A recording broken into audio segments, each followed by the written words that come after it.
मेरा नाम है जैनफर। मैं रिपोर्ट सुनाने जा रही हूँ।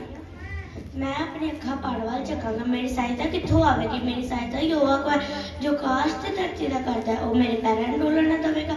मेरे राखा ना उगलावे, वे इसराइल का राखा ना उगलावेगा, ना वो सोएगा।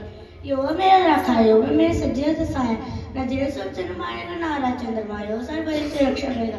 तेरे अंदर बाहर और जान से रक्षा करेगा। हूँ तो लास्ट दी का रक्षा करेगा। आमीन।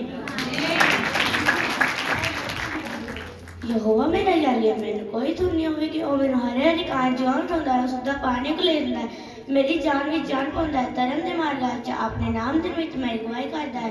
पाए मैं मोदी शादी वादी फिर मैंने किसी पुत्र डलेगा। तू जो मेरे नाल तेरी सोटी तेरी लाठी एवं तसल्ली दे दिया। मैं भी दे सकूंगा कि मेरे मेरे सुनना है। तै मेरे सिर तेज से मेरा कूड़ा पड़े हुआ है। सचमुच पाई दिया जिन पर मैं पेशा कर गया तो मैं सदा घर विच रसांगा। आमीन।